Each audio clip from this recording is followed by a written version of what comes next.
lá, gente, questão 36, ainda acerca da responsabilidade civil do Estado. A respeito da responsabilidade civil extracontratual da administração, assinale a alternativa correta. Letra A. A responsabilidade civil objetiva se aplica a danos causados a pessoas que possuam um vínculo especial, estatutário ou contratual com o Estado. Primeira coisa, em algum momento eu falei com vocês que tem que ter um vínculo especial com a administração para que eu tenha responsabilidade civil do Estado? Não. Esse negócio de vínculo especial é aquilo que a gente fala, que a gente tem que lembrar com relação ao poder disciplinar. E outra, quando a gente fala, olha o enunciado, quando a gente fala da responsabilidade civil extracontratual, eu estou falando de uma responsabilidade contratual? Não. O que eu preciso que você se lembre aqui? Quando a gente fala dessa responsabilidade civil do Estado, do artigo 37, parágrafo 6º da nossa Constituição, a gente está falando de uma responsabilidade extracontratual. É uma responsabilidade que decorre de uma relação geral com a administração. Então, essa responsabilidade que a gente trabalha aqui, só para deixar registrado, no 37, parágrafo 6º, ela é uma responsabilidade extracontratual. Então, quando, numa relação geral com a administração pública, eu sofro algum tipo de dano, eu vou poder pedir indenização, e essa responsabilidade é a responsabilidade objetiva lá do parágrafo 6º do 37. Pode ser que eu sofra um dano, que eu sofra um prejuízo em virtude de uma relação contratual. Como é que eu vou discutir esse dano? Com base no que estiver previsto lá no contrato administrativo, na lei de contratos administrativos. Então, não é essa a responsabilidade aqui do parágrafo 6º do artigo 37. Tá? Primeira coisa. Segunda coisa, só para complementar aqui, nem sei se a questão vai entrar nisso, mas segunda coisa que é importante, a responsabilidade civil do Estado, essa do 37, parágrafo 6º, ela vai decorrer, ela pode decorrer tanto de atos lícitos quanto de atos ilícitos. Então, se a gente estiver pensando na atuação, não estou falando da omissão, porque aí tem toda aquela discussão que a gente já trouxe. Mas se a gente estiver falando de uma atuação, tanto atos lícitos quanto atos ilícitos podem levar à responsabilidade civil do Estado, essa que a gente está vendo aqui do 37, parágrafo 6º.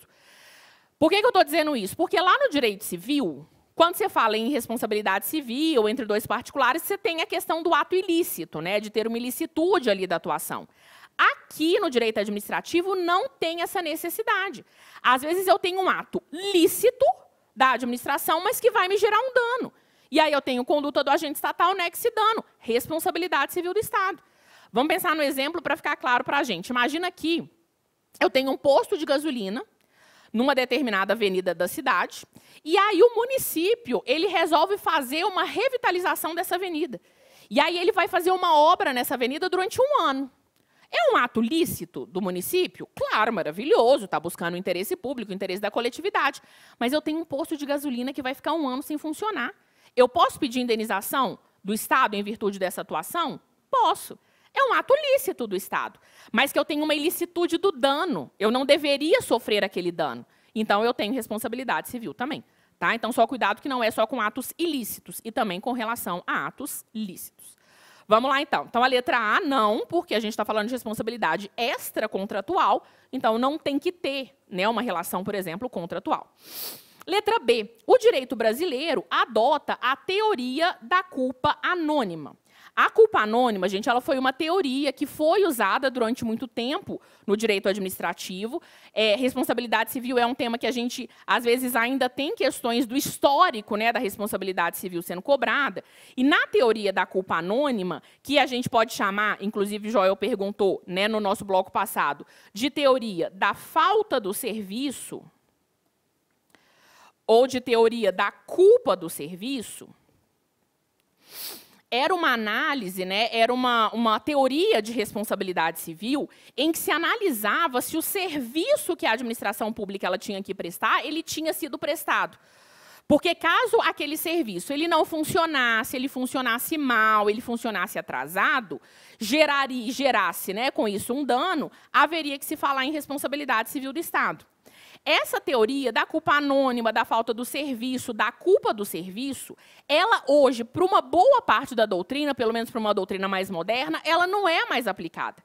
Alguns autores, como eu disse, né, quando o Joel, é Joel mesmo, né? Quando o Joel perguntou, eles ainda fazem essa ligação. Eles fazem, no caso da omissão, tem uma falta do serviço. Então, no caso da omissão, tem essa falta de serviço, a gente aplicaria também essa teoria. Mas, para uma outra parte da doutrina, não. Porque, como ela era um aspecto da responsabilidade subjetiva, a gente não aplicaria mais. Eu deixaria aqui, para eu não cortar, eu cortaria de cara, entendendo todo esse contexto doutrinário. Mas eu deixaria aqui uma setinha, vou analisar as outras. Mas é importante entender isso. É só uma parcela da doutrina que adota essa teoria da culpa anônima, da falta do serviço ou da culpa do serviço. Principalmente ao usar aqui na alternativa o nome teoria da culpa anônima. Talvez colocasse falta do serviço, que é um sinônimo. A gente até poderia pensar um pouco, porque a culpa anônima ela não considerava em momento algum um agente público que causou o dano. E aqui eu não tenho que comprovar nem dolo nem culpa, né, do agente público, mas eu tenho que comprovar que existia ali uma atuação da administração. Então, eu deixaria uma setinha, vamos ver as outras. Letra C. Por força da disposição constitucional, a administração não pode ser eximida em relações contratuais da responsabilização por caso fortuito ou força maior. Em relação contratual, eu posso tirar a responsabilidade civil do Estado por caso fortuito, numa situação de caso fortuito, força maior? Posso. Hoje, com a Lei 14.133, que é a nova Lei de Licitações e Contratos, mais ainda. Porque a gente tem lá na Lei 14.133 a previsão, não tem o objetivo de falar de licitação e contratos com vocês aqui, mas só para deixar claro aqui o erro da questão, na Lei 14.133, hoje nós temos a previsão da chamada matriz de risco. O que é a matriz de risco? É um documento que vai poder ser adotado em certos contratos administrativos, em que vai se dividir o risco entre a administração pública e o contratado. Então, pode ir lá colocar, fala, olha, deixa que eu, administração pública, vou assumir o prejuízo se tiver caso fortuito ou força maior, e você assume um prejuízo tal. Então, é possível, sim, é possível que eu tire a responsabilidade civil do Estado no caso de fortuito ou força maior. Isso vai ser estabelecido ali, naquela relação contratual. E até porque a gente nem está falando de relação contratual aqui. Letra D. Ainda que a conduta estatal seja lícita, ficará caracterizada a responsabilidade do Estado quando comprovada a ilicitude do dano. Essa está muito boa? Está muito boa. E as pessoas jurídicas de direito privado, prestadoras de serviços públicos, somente respondem de forma objetiva a danos causados aos usuários do serviço público. A gente lembra, né, que lá no parágrafo 6º, eu tenho tanto as pessoas jurídicas de direito privado, tanto as pessoas jurídicas de direito público, quanto as de direito privado, prestadoras de serviços públicos. O STF, durante um tempo, ele entendia que a responsabilidade seria objetiva no caso das de direito privado, prestadora de serviço público, só com relação a usuários, mas esse entendimento já caiu por terra há muito tempo. Tá? Então, hoje, tanto os usuários quanto os não usuários de serviço público, caso sofram dano, vão ter responsabilidade com base no parágrafo 6º, responsabilidade objetiva. Deixa eu ver se eu trouxe para a gente aqui essa decisão para quem quiser anotar. Não trouxe, mas é uma decisão do STF, tá? Quem quiser depois pode procurar. Tanto usuários quanto não usuários do serviço têm essa responsabilidade, têm direito, né, a essa indenização com base na responsabilidade do parágrafo 6º. Então, a nossa questão 36, de fato, é a letra D. Questão 36, letra D. Questão 37, ainda com relação à responsabilidade civil do Estado. Fiz questão de trazer várias hipóteses, vários casos, para garantir que a gente consiga imaginar o que pode ser cobrado.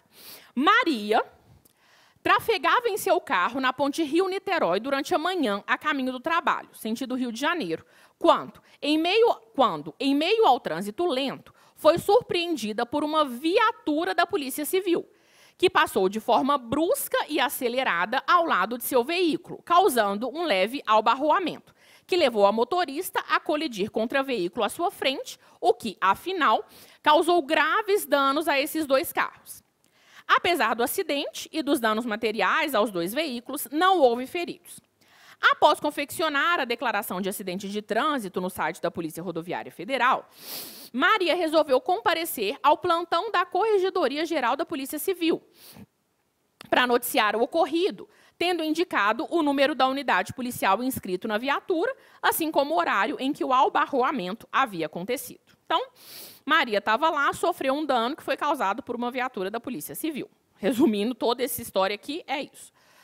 Em sua apuração preliminar, a Corregedoria identificou os policiais civis que estavam na viatura, assim como constatou que eles não se dirigiam a nenhuma diligência policial na ocasião, apenas buscavam fugir do engarrafamento.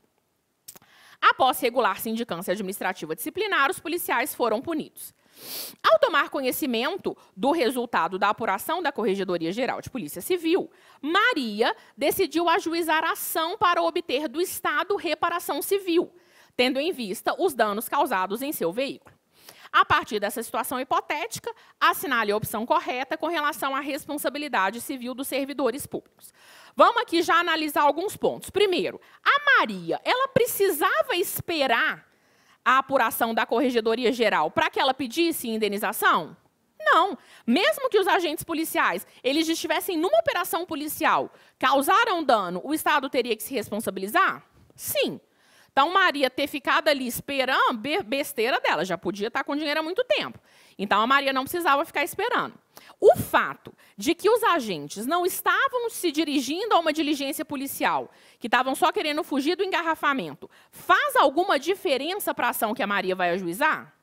Não, porque a responsabilidade ela é objetiva, não tem que comprovar dolo, não tem que comprovar culpa. Maria, ela vai ajuizar a ação em face de quem? Ela vai ajuizar a ação em face dos servidores, dos agentes policiais? Não, Maria vai ajuizar a ação em face do Estado. Está falando Polícia Civil, mas no Rio de Janeiro deve ser Polícia do Rio de Janeiro, né? Então, a Maria, ela vai ajuizar a ação.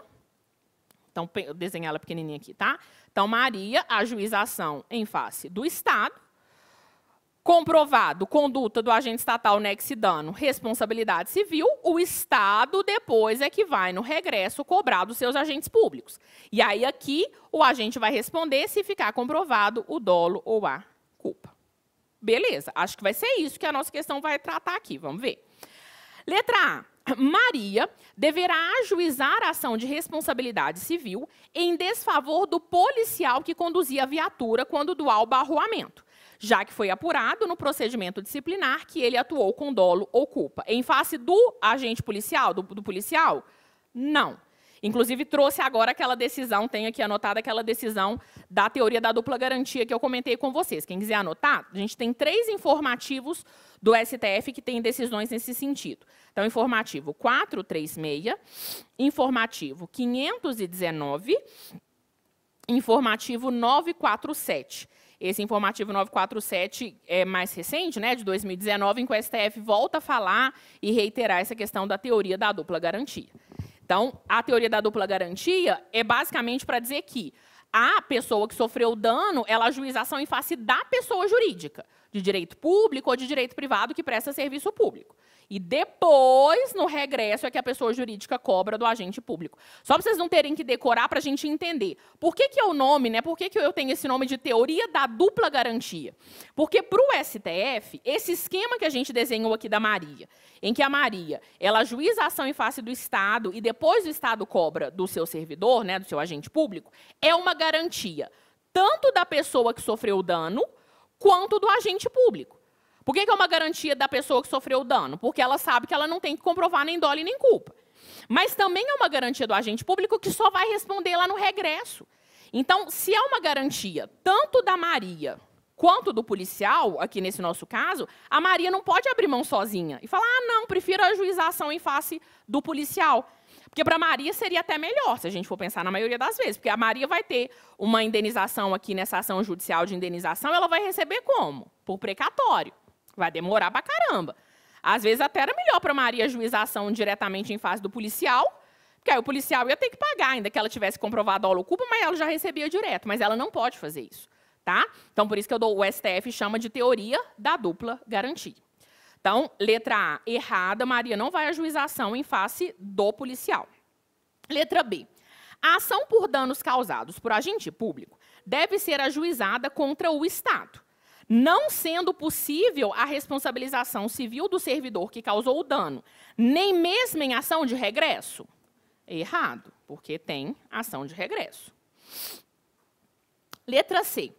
Cabe à vítima do dano a escolha do polo passivo da demanda, podendo ela ajuizar ação contra o servidor policial civil que causou o dano ou contra o Estado, ente político. Ela pode escolher para o STF? Não.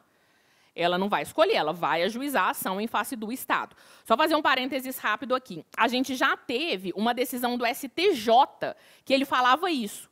O STJ ele falava que a pessoa que sofreu o dano ela poderia escolher se ela queria ajuizar a ação em face do Estado ou se ela queria ajuizar a ação em face do agente público.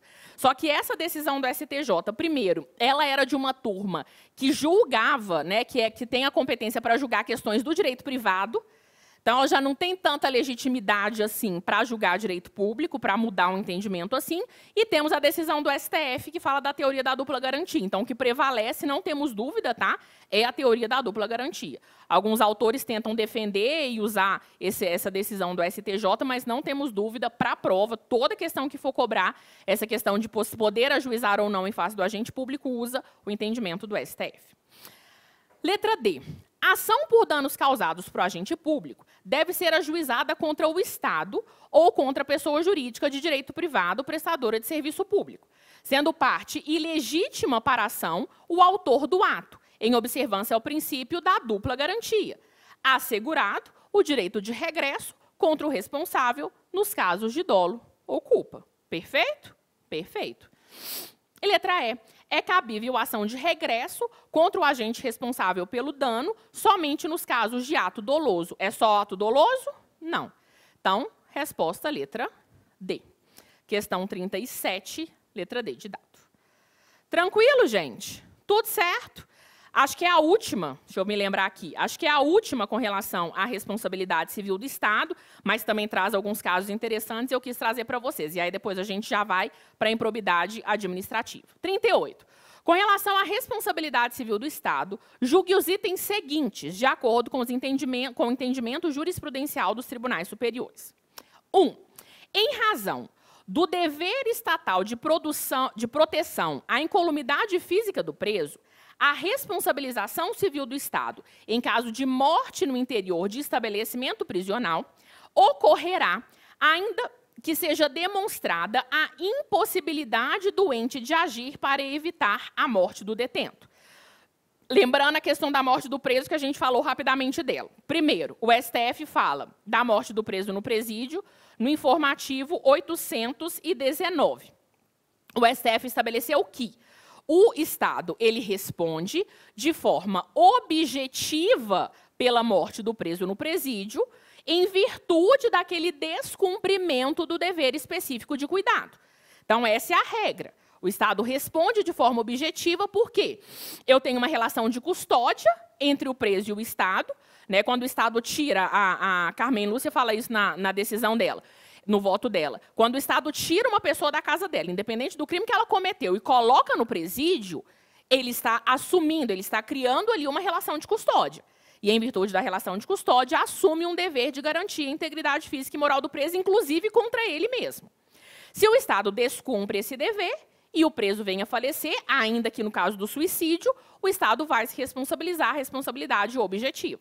Só que aí, na discussão lá do STF, em algum momento eles pararam e falaram, mas, gente, se a gente está falando aí, então, que mesmo no caso do suicídio, o Estado vai se responsabilizar, responsabilidade objetiva, a gente está falando que a gente está adotando teoria do risco integral?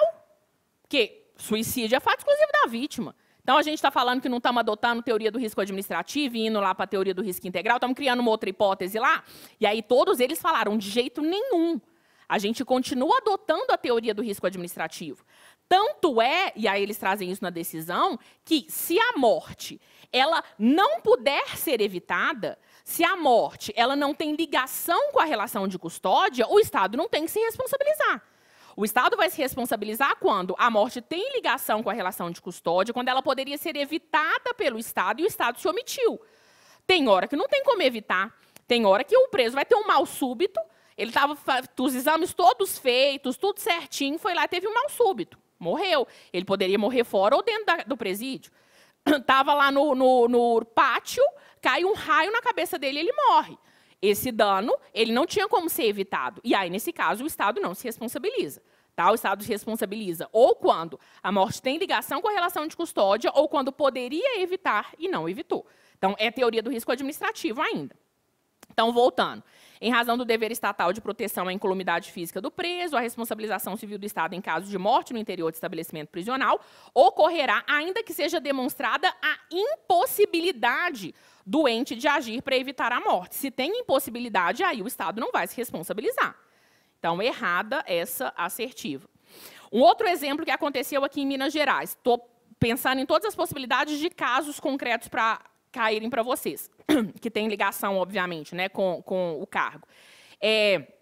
Um preso, ele foi transferido de presídio para um presídio aqui na região metropolitana de Minas Gerais, já tem uns anos, e quando ele foi transferido, quando ele chegou nesse novo presídio, já se sabia que esse preso ele tinha questões psicológicas muito sérias. Ele tinha tentado se matar no presídio anterior. Então, o diretor do presídio ele tomou todo o cuidado para garantir que aquele preso ele não pudesse, né, fazer alguma coisa contra ele mesmo.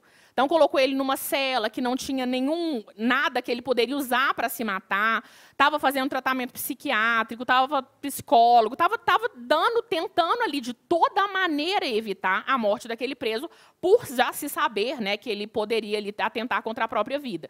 E aí, um dia, esse preso ele usou a única coisa que ele tinha na cela, que era a calça que ele estava usando para se matar.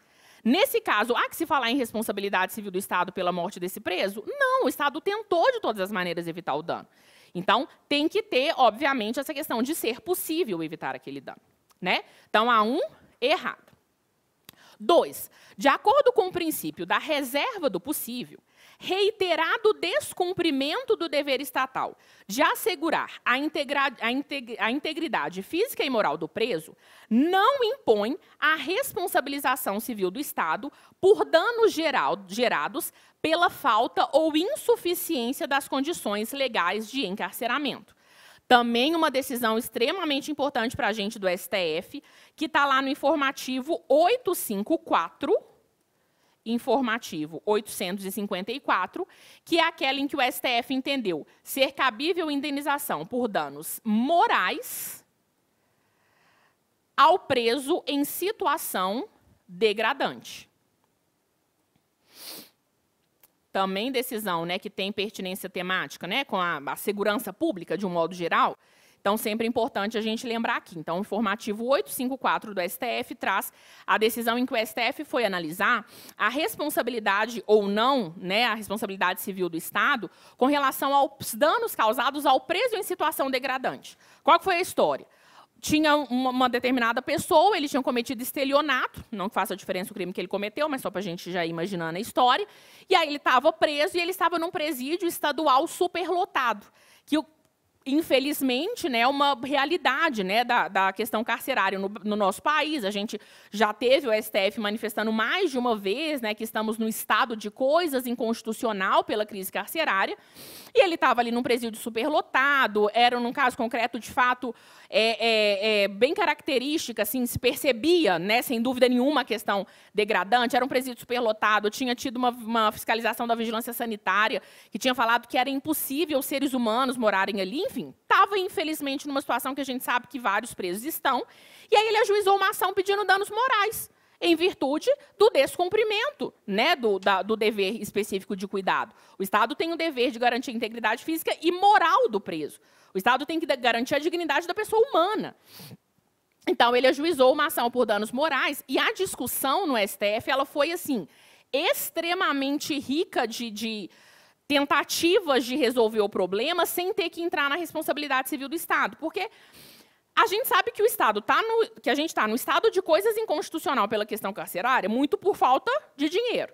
Se a gente começa agora a indenizar os presos que estão em situação carcerária, né, de situação degradante, aí que vai acabar o dinheiro mesmo. E eles falaram isso. Eles falaram, gente, a gente tem que pensar na questão prática.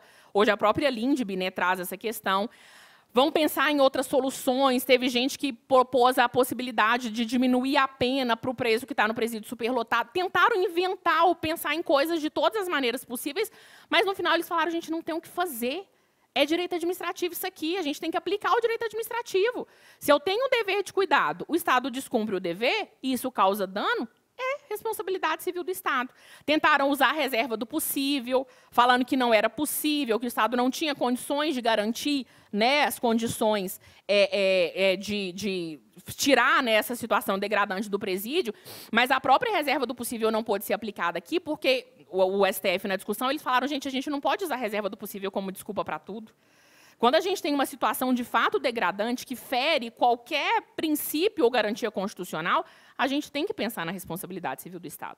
Então, errado, porque esse princípio da reserva do possível aqui, ele não pode excluir essa responsabilidade civil do Estado. Tá? Exatamente o que o STF trouxe nessa decisão.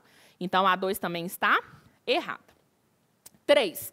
A responsabilidade civil das pessoas jurídicas concessionárias de serviço público é objetiva em relação aos danos causados aos terceiros usuários e não usuários do serviço.